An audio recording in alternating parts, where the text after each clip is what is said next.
Hello साथीहरू, आज म तपाईसँग पढाइलाई कसरी राम्रो गर्ने अथवा भनौँ पढाइलाई कसरी अब्बल बनाउने अझ यसरी भनौँ एकचोटि पढिसकेको कुरा कहिल्यै नभुल्ने गरी कसरी सिक्ने एकचोटि पढिसकेको कुरा जिन्दगीभर नभुल्ने गरी सिक्ने कुनै टेक्निक छ भन्ने तपाईँको प्रश्न हुनसक्छ।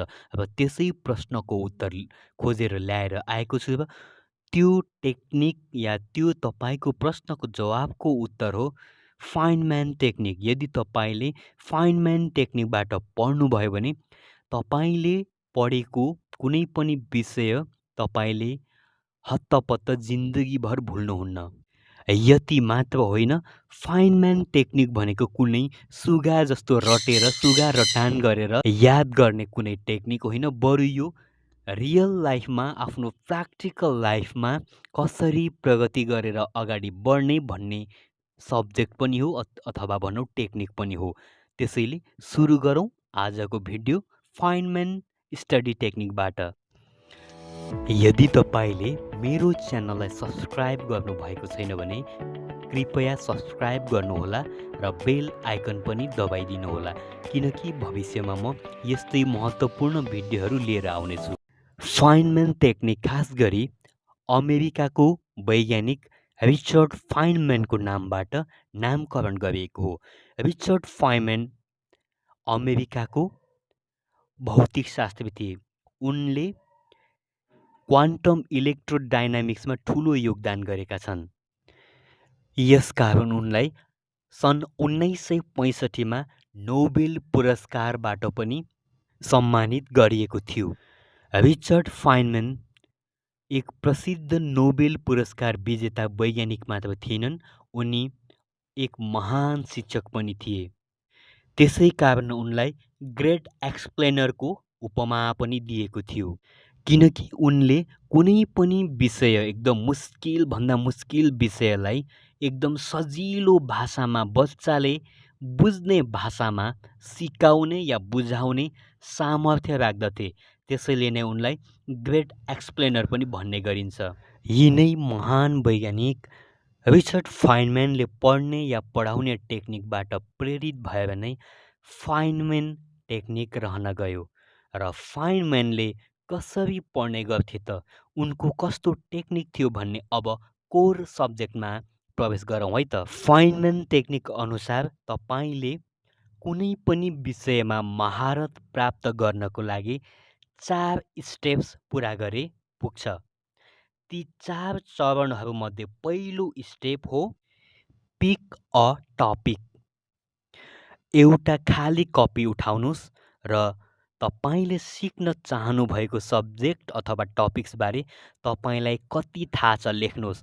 कहिल्यै नपढेको भए एकचोटि पढेर आफूले बुझेको जति सबै आफ्नै भाषामा लेख्नुहोस्। यसो गर्दा तपाईँले उक्त विषयमा या टपिक्समा कति नलेज छ भनेर थाहा पाउनुहुन्छ। यसो गर्दा के हुन्छ भने तपाईँले आफूले कति ज्ञान हासिल गरिसकेको र कति बाँकी छ भनेर तपाईँले आफैलाई मूल्याङ्कन गर्ने पोजिसनमा आउनुहुन्छ। हामी अब दोस्रो चरणमा प्रवेश गर्दैछौँ र त्यो दोस्रो चरण भनेको सेकेन्ड स्टेप भनेको हो टिच टु अ चाइल्ड। यस, सही सुन्नुभयो, टिच टु अ चाइल्ड। बच्चालाई सिकाउनुहोस्।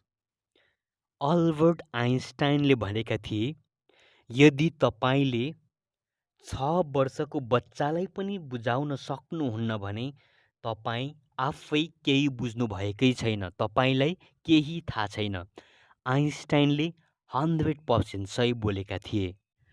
तपाईँले जति पनि टपिक्स पढ्नुभयो अथवा बुझ्नुभयो त्यस टपिक्स बच्चालाई बुझाउनुहोस्, सिकाउनुहोस्। पढाउनलाई बच्चा नै किन चाहिने भन्ने लाग्दो हो, चाहिँदैन। तपाईँलाई बच्चालाई पढाउन सक्नुहुन्न भने तपाईँको कल्पनामा बच्चालाई पढाइरहेको कल्पना पनि गर्न सक्नुहुन्छ। तपाईँलाई थाहा छ बच्चाले अप्ठ्यारो र क्लिष्ट अप्ठ्यारो भाषा बुझ्दैन, त्यसैले तपाईँको काल्पनिक बालक साथीलाई पढाउँदा पनि बालकै जस्तो सजिलो भाषा प्रयोग गर्नुहोला, जसले गर्दा हामी आफै पनि बुझिरहेका हुन्छौँ। हजुर, यो थियो फाइनम्यान टेक्निकको second step, teach to a child, बच्चालाई पढाउनुहोस्। अब हामी फाइनम्यान टेक्निकको थर्ड स्टेपमा आइपुगिसकेका छौँ।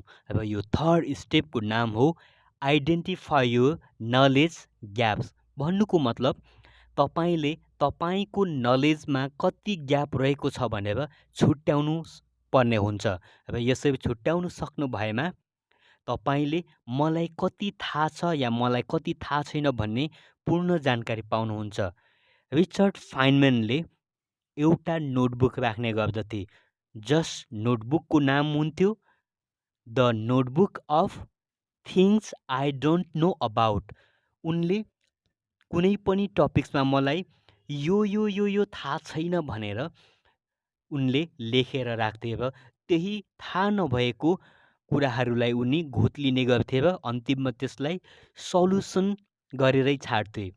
र तपाईँले पनि मलाई कति थाहा छैन भन्ने बारेमा तपाईँले आफ्नो ग्याप हेर्नुहोस् र कति नलेज थाहा भएन भनेर थाहा भइसकेपछि तपाईँले त्यस सब्जेक्टमा गएर कुनै पनि पुस्तक पढ्न सक्नुहुन्छ अथवा नोट पढ्न सक्नुहुन्छ या स्कुलको या कलेजको या विश्वविद्यालयको बुक पढ्न सक्नुहुन्छ। फाइनम्यान टेक्निकको अन्तिम स्टेपमा आइपुगेका छौँ र त्यो स्टेप हो simplify and tell a story. हामीले अघि भने जस्तै स्टेप 1, स्टेप 2 र स्टेप 3मा जे जति प्रगति गऱ्यौँ, जे जति सिक्यौँ, अब त्यसलाई सिम्प्लिफाई गर्नुहोस्। त्यसलाई सरल भाषामा लेख्नुहोस् र सरल रूपमा बुझ्ने कोसिस गर्नुहोस् र यसलाई स्टोरीको रूपमा कसैलाई या बच्चालाई सिकाउने कोसिस गर्नुहोस् या कथा भन्ने कोसिस गर्नुहोस्। जति पनि बुझेको छौँ त्यो कुरालाई हामीले स्टोरीको रूपमा एक्सप्लेन गर्ने, व्याख्या गर्ने कोसिस गर्नुपर्छ। यसरी फाइनम्यान टेक्निक 4 चरणमा पुरा हुन्छ। अब यदि तपाईँले फाइनम्यान टेक्निकलाई सिद्धतका साथ प्रयोग गर्नुभयो भने तपाईँले पढेको विषय कहिल्यै भुल्नुहुने छैन र कुनै पनि विषयमा तपाईँको फिल्डभन्दा बाहिरको विषयमा पनि तपाईँले महारत हासिल गर्न सक्नुहुन्छ। र फाइनम्यान टेक्निकलाई अब समराइज गरौँ। यसको सारांशमा पहिलो स्टेप थियो पिक अ टपिक। तपाईँले पढ्न चाहेको या पढ्न खोजेको टपिक्स चुज गर्नुहोस्, छान्नुहोस् र त्यसलाई पढ्नुभन्दा अगाडि नै के कति मलाई थाहा छ भनेर लेख्ने कोसिस गर्नुहोस्। जति पनि थाहा छ त्यसलाई खाली कापीमा नोट डाउन गर्नुहोस्। र हामी अब सेकेन्ड स्टेपमा जान्छौँ। सेकेन्ड स्टेप भनेको टिच टु अ चाइल्ड भनेको तपाईँले अघि पढेको जति पनि बुझेको कुरा छ त्यो चाहिँ बच्चालाई सिकाउनुहोस्। किनकि बच्चाले अप्ठ्यारो कम्प्लेक्स भाषा बुझ्दैन र उसलाई सजिलो भाषामा बुझाउँदाखेरि हामी आफैले बुझिरहेका हुन्छौँ। र यसको लागि बच्चालाई नै सिकाउनुपर्छ भन्ने छैन। तपाईँले कल्पनामा बच्चालाई सिकाएको कल्पना गरेर पनि पढ्न सक्नुहुन्छ। र अब थर्ड स्टेप हो आइडेन्टिफाई योर नलेज ग्याप्स भनेको तपाईँले आफ्नो के कति टपिक्समा कमजोरी छ, के कति ग्याप छ त्यो नलेजमा भनेर तपाईँले आफैले मूल्याङ्कन गर्नुहोस्। र त्यो ग्यापलाई पुरा गर्नको लागि तपाईँले पढ्न सक्नुहुन्छ या सरलाई सोध्न सक्नुहुन्छ या पुस्तक पढेर पनि नोट पढेर पनि थाहा पाउन सक्नुहुन्छ। र अब हामी चौथो चरणमा प्रवेश गर्छौँ र चौथो चरण भनेको हो simplify and tell a story. अब हामीले जे जति पनि 1 देखि 3 स्टेपमा सिकिसक्यौँ त्यसलाई चाहिँ हामीले एकदम सरल भाषामा लेख्ने अथवा सरलीकरण गर्ने र त्यसलाई कथा बनाएर, स्टोरी बनाएर लेख्ने या स्टोरी बनाएर भन्ने। यसो गर्दाखेरि तपाईँले चाहेको सब्जेक्टमा महारत हासिल गर्नुहुन्छ।